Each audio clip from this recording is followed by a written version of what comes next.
try to keep something between you and your target. What really happened to Tom Oar from Mountain Men? One day, he was braving snowstorms and living off the grid. The next, he vanished without a word. No goodbye, no explanation. Just silence. Fans were left heartbroken, wondering, did something go terribly wrong? Why did he walk away from the life he loved? In this video, we uncover the emotional and tragic journey of Tom Oar, from rodeo legend to mountain survivalist to a quiet life in Florida. Stick around, because the truth is deeper than anyone expected. Tom Oar was born in 1943 in Rockford, Illinois, a place far from the snowy peaks he would one day call home. But even in a small town, the wilderness called to him. His father, Chico Oar, had performed in Wild West shows in the early 1900s, and stories of frontier life filled young Tom's imagination. That legacy of grit and independence became a core part of who he was. As a young man, Tom found freedom riding wild horses in rodeo circuits across the country.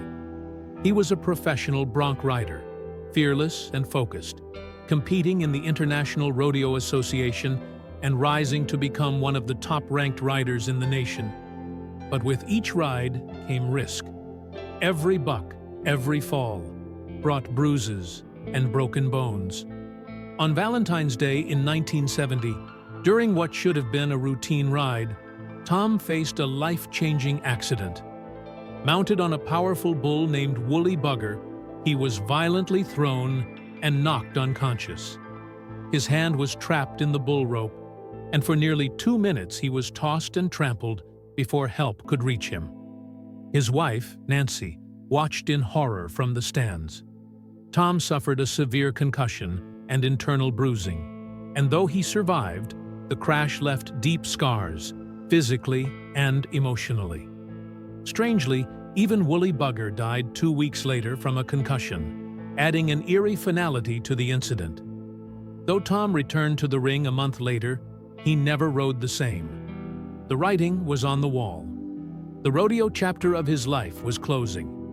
By the early 1980s, Tom and Nancy made a bold decision. They left it all behind, rodeos, cities, the noise, and moved to the remote mountains of northwestern Montana, near the Yaak Valley. There were no neighbors for miles, no electricity, no running water, just wilderness, snow, and silence. But for Tom, it was paradise. They built their life from the ground up, chopping firewood, hunting for food, setting traps, and tanning hides the traditional way. Tom embraced the ways of the old world. He wasn't just surviving, he was thriving. Over time, he became a master craftsman, creating clothing, tools, and gear from the animals he hunted. Nancy Oar, his lifelong partner, was by his side every step of the way. She wasn't just a supportive wife, she was his equal in everything. She helped with tanning hides, defending their cabin, and braving the brutal winters that could drop to 30 below zero. Their bond was quiet but unbreakable. Then came a surprise that would change everything. In 2012, the History Channel launched a new series called Mountain Men, seeking real-life individuals living off-grid. They weren't looking for actors. They were searching for people like Tom. And when they found him, they knew they had something special. Mountain Men introduced viewers to rugged individuals surviving in harsh terrain, hunting, trapping, building shelters, and facing the raw challenges of nature. Alongside other stars like Eustace Conway, Marty Maiorato, Morgan Beasley, and Rich Lewis, Tom Oar became an audience favorite. Fans were drawn to his authenticity. He wasn't playing a character, he was just being himself, a man who lived on his own terms. Tom never sought the spotlight. He didn't care about fame, he didn't even watch the show.